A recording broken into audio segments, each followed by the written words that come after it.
Welcome back to the BetCanada channel. Katie Caldwell and Jeff Lloyd back here with you. We continue our division preview series. So, last one in the NFC, let's get into the West. This division, yet again, is just so fun.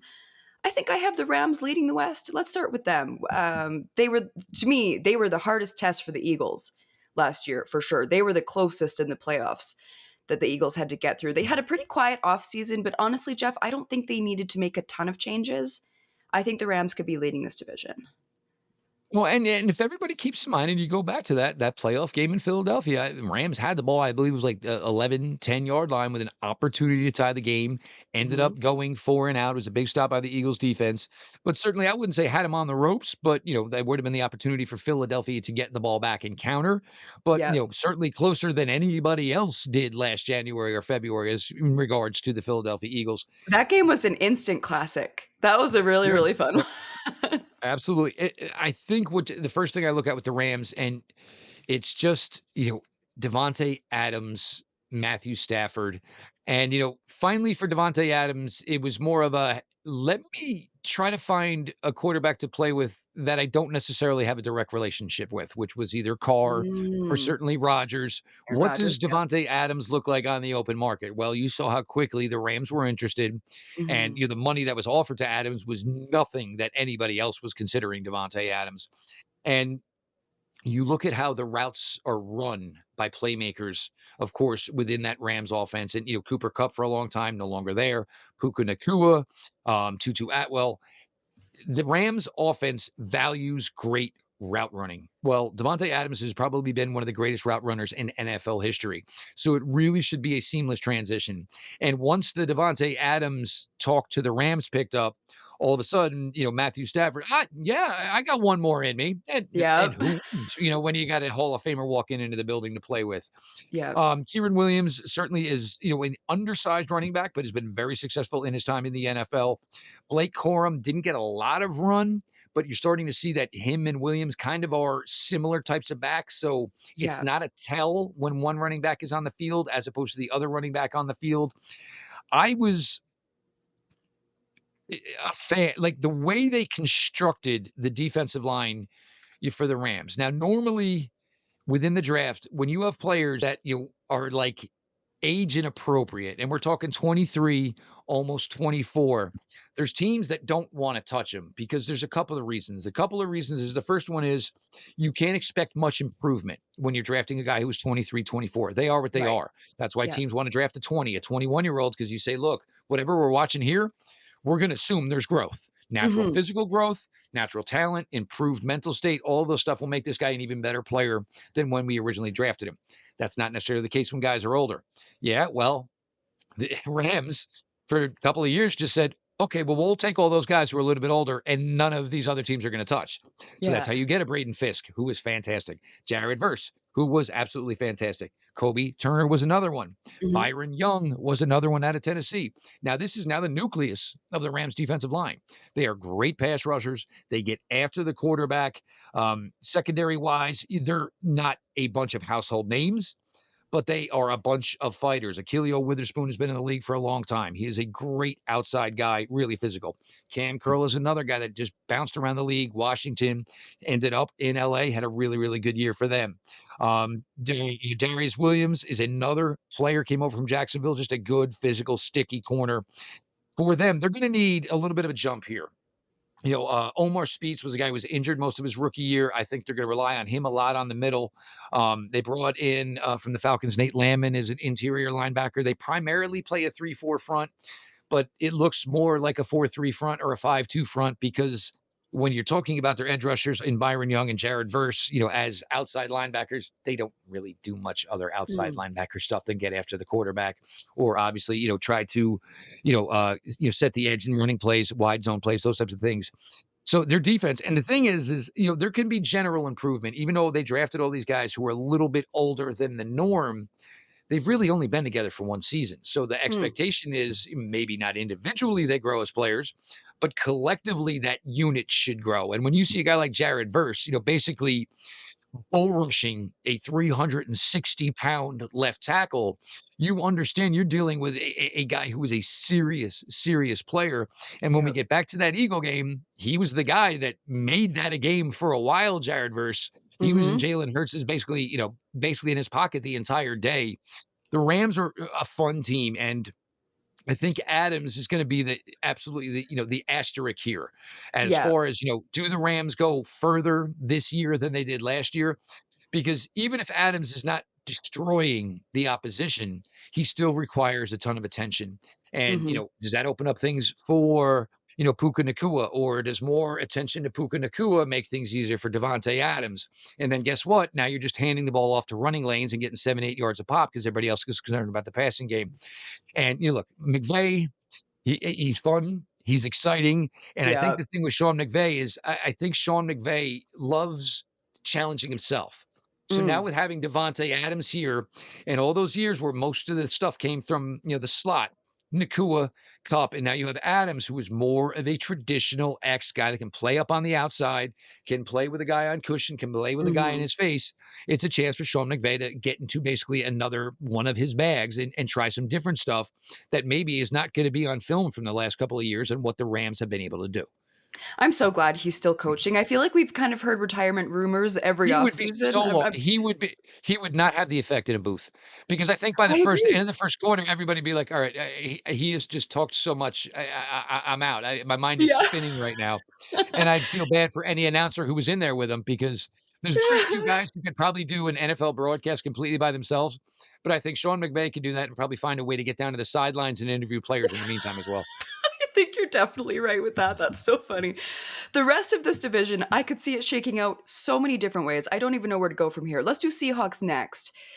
They're a team, they always find a way to be competitive. And I think they do have a lot of upside here if Sam Darnold plays well. They bring in Cooper Cup, which is super exciting. I loved their draft this offseason. The Seahawks, I think, could be competitive. What's your read on them? Well, it was funny because I know we were talking about the AFC and, Sam Darnold and everybody, the next Sam Darnold, the next Sam Darnold. And I had said to you, well, we're really talking about what was, now the Geno Smith is now called the Sam Darnold, but Sam Yeah. Darnold went to Seattle to fill in for Geno Smith after I Geno know. Smith went to Las Vegas. So it's certainly, kind of like you went from, kind of like a movie to a sequel. Certainly the way it kind of worked out for them. The Cup thing, certainly, you know what I'm saying? Because, Jordan Addison with his success with Sam Darnold, this is stuff Cooper Cup can do. And, Mhm. it's certainly, when you can say, hey, if Cooper Cup's healthy, he's a 100 reception guy, it may not be the 1,800 yards when Cup was destroying the NFL, but all those catches count. All those catches are obviously moving the chains. I do wonder if there is a little bit of an issue with Jackson Smith and Jigba and Cooper Cup, where it's you kind of have two guys who are so very similar. Does that, kind of, maybe take away from each other's effectiveness? Does it maybe take away from Mm. some overall things the rest of the offense can do? Marquez Vantez Scouting is a nice guy outside on the edge, but I don't know if I look at him, as a difference maker where it's, well, we got to put our attention there and Not to whatever me, happens with no. Cup. Exactly. So, that's certainly, something to look at there. Kenneth Walker has been a nice running back for them. I thought this, team could have used maybe a little bit more juice in the running game. Zach Mhm. Charbonneau after that, certainly not keeping anybody else awake at night. Sam Darnold, this is going to be the ultimate thing. Was it a rebirth of Sam Darnold, or was it Sam Darnold got to a team with a great head coach in Kevin O'Connell, a great offensive system, and we saw the best version of Sam Darnold? Was It's it going to be certainly situational? Yeah. it's going to be different now Yeah. because it's not it shouldn't be because of the system. It should be because Sam Darnold has established Mhm. himself as a much better quarterback, a much improved quarterback. Don't know if that's going to be the case. That's certainly going to be the most fascinating thing to watch when you are Yeah. certainly, monitoring how the Seahawks perform this year. Um, Another one that nobody talks about, Tank Lawrence went from the Cowboys to Seattle. Um, Yeah. it's not really spoken about. But here's a guy who's been a significant pass rush for a long time within the NFL. I kind of really like their secondary. One of the reasons I like their secondary is everybody wears a single digit. I think that's just in this day and age, everyone in the Oh, you're secondary, right. all their top 5 guys are all wearing single digits, which is Yeah. just certainly interesting, as most of their defense is wearing single digits as well. But again, there's no, like, beater here. Leonard Williams, Mm. probably not the star he once was. Byron Murphy, this would be the possible breakout time for him on the interior now in year 2. Of course, now we're talking about a defensive tackle that wears jersey number 1. Again, with the Seahawks, they just do things a little bit differently out there, have a little fun. But this is a team that's certainly 91 for Murphy, but this is a team that's certainly got a lot going on for themselves. And it may not be a huge jump, but it's something that can certainly change here. Kobe Bryant's a good player. Devon Weatherspoon a couple of years ago was a fantastic player. Julian Love has come over after being successful with the Giants. He's kind of ingratiated himself within that secondary. Um, I think, the Seahawks, it probably all just comes down, to Sam Darnold, Yeah. and has he, basically turned the corner in his career where, and the NFL's got to figure out something here because if you're going to spend all these assets, you're going to draft the guy in the top 5. It really seems disingenuous and just overall stupid from a business standpoint that you're going to Yeah. turn away after 2 years. So that all is going to remain to be see how it works out. But there are pieces there. Their defense may not be enough, but does this offense, put up over 4,000 yards in the air? Can they continue to be a Mhm. team that runs the ball well? Maybe, overall, they're not going to be, near the top of the NFC by any means whatsoever. But you're looking for hopefully improvement, and then what do we have to add in to for this team to take a jump from being good to hopefully being very good. As a Seahawks fan, my brain still is really struggling to go from Geno Smith to Tyler Lockett and DK Metcalf to Sam Darnold to Cooper Cup. It's very visually strange seeing Sam Darnold in a Seahawks jersey, but I will get there. Let's He's move not into the he's 40. not gonna look at he's not gonna look good in that highlighter uniform they wear. When they throw that on Sam Darnold, that is not gonna be a good look for Sam. Oh, I hadn't thought about that. You couldn't be more correct with that. See, that one was made for Tyler Lockett. I always picture that one insane touchdown right at the back of the end zone in the Yep. highlighter jersey when I picture those ones. Yeah, Sam Darnold doesn't quite hit the same.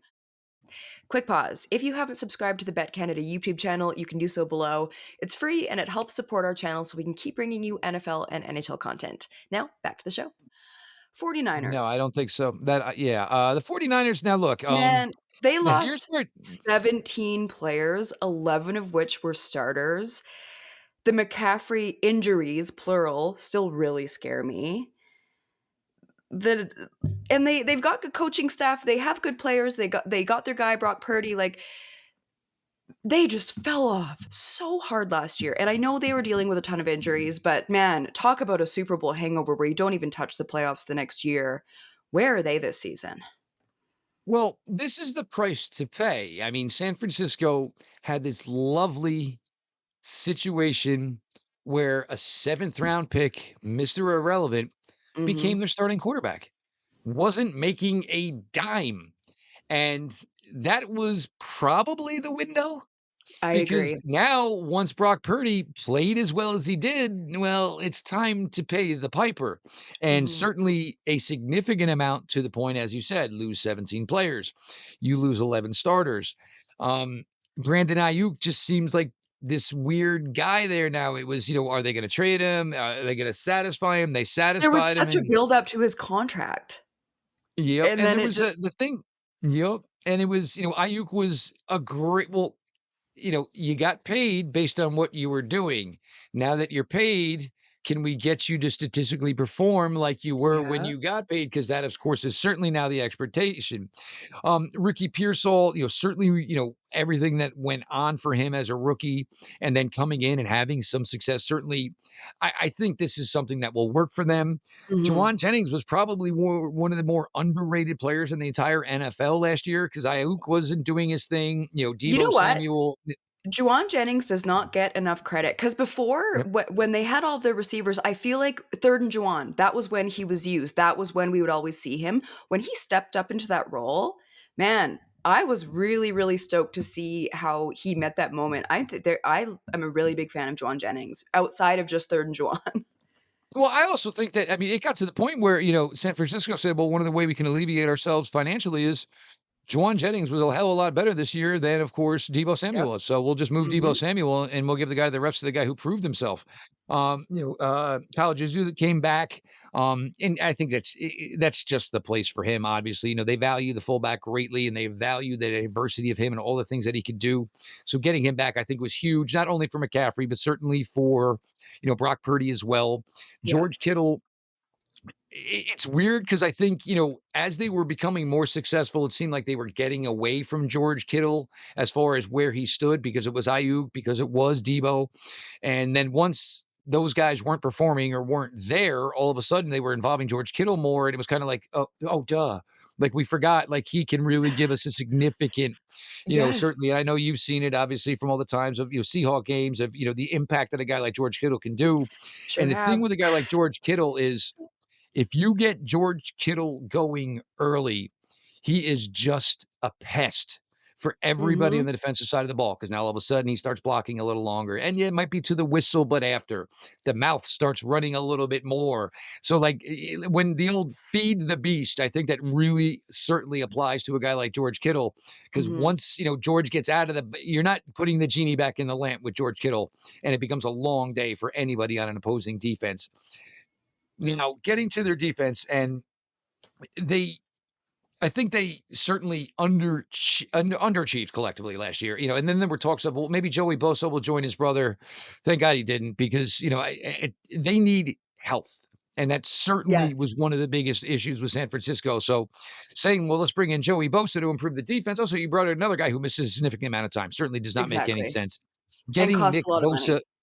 Yep, and if Nick Bosa comes in and just performs like Mick is capable of, so they went the smarter route. And this is kind of what, they kind of told you is, they knew they had issues on defense. Round one, they took, a guy who's got a lot of developing to do in Michael Williams out of Georgia. Fun player, probably has an extremely high ceiling. San Francisco has the coaching staff and now is Salah back there to help him reach that ceiling to play opposite Bosa. Round two, what do? You draft a defensive tackle. They Mhm. knew they were weak defensively on the defensive line. So they went out and addressed it the best they could. Certainly they lost players, Greenlaw left. Havnaga left from the secondary. You still have Fred Warren, just absolute stinking beast there, and has been forever. The secondary overall, I'm not sure where I'm at with it.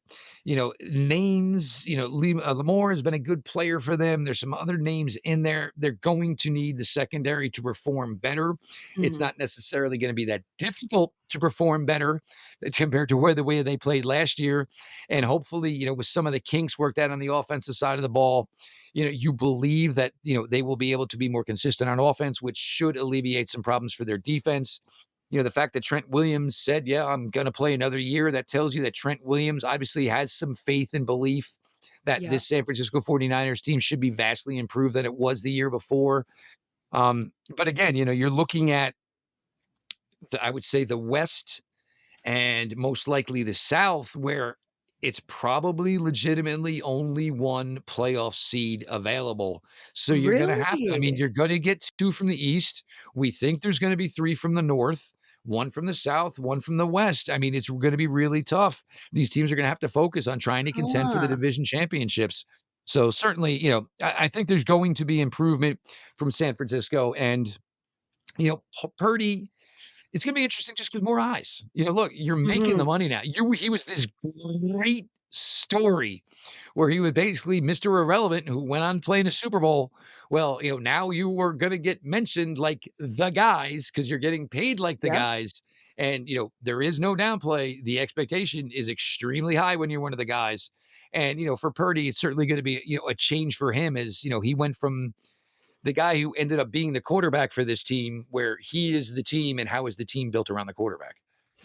That's such an interesting point about only one of them making the playoffs. Because when in preparing for this, I always just look at the depth charts just to remind myself of what we're working with after the offseason. And it still feels like maybe two teams could be there. But when we break it down, you're right. The North does have so many good ones. The East has so many good ones. The South is just the South.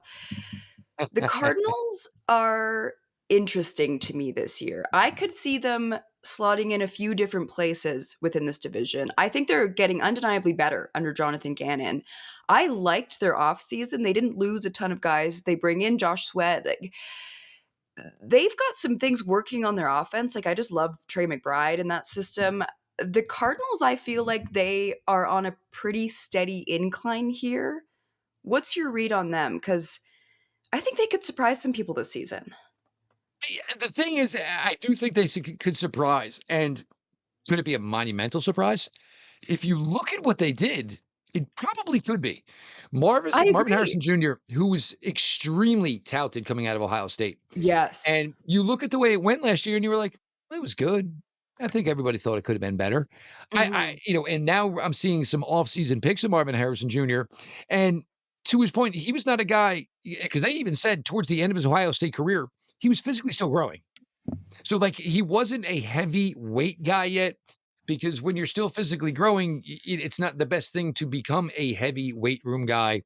Seeing some looks of Marvin Harrison Jr. this offseason, he seems to have adapted to that part of, his development with his Yeah. body, which is certainly a scary because, he has all the talent certainly in the world. Michael Wilson, a wide receiver for them, and I think it was a fifth round pick a few years ago, maybe a third round pick out of Stanford.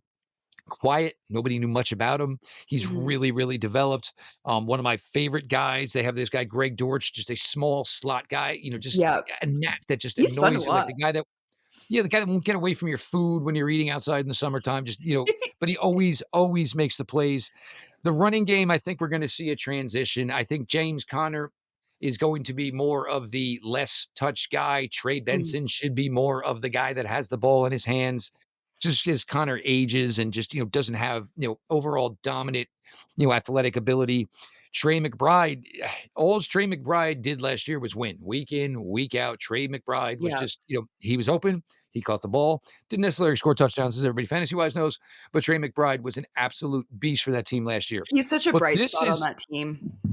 absolutely, and let's just be completely honest, probably one of the greatest stories due to his upbringing in the NFL, and it should be celebrated. It should be talked about more. But now Yeah. you go to the defensive side of the ball for the Arizona Cardinals. Calais Campbell back. Brought in Dalvin Tomlinson, drafted Walter Nolan in round one. Mhm. Akeem Davis Gaither brought in as a linebacker. Oh, guess what? We also signed Josh Sweat from the world champion Philadelphia Eagles. Yep. Will Johnson, drafted in round two. They like absolutely just went bananas Yeah. on their defense. And look, there is a belief that it could start slow because once you bring all that newness into one defense and guys don't really play in preseason, you're not going to ask Dalvin Tomlinson or Calais Campbell to take snaps in a preseason game to start gelling with the defense. It's Of foolish. course. But, Buda Baker is still there. And I think the thing with Buda Baker is Buda Baker is at his best when Buda Baker is playing with other significant players. So Mm. when you don't have to just take Buddha and say, "Oh, we're just going to put you in the back," as that is a waste. Buddha Baker should have individual assignments. You can't use him to basically be the dam. So the levee breaks, he holds all the water. It's a waste of his overall ability. So Will Johnson obviously going to be counted on, from Michigan, drafted in round two.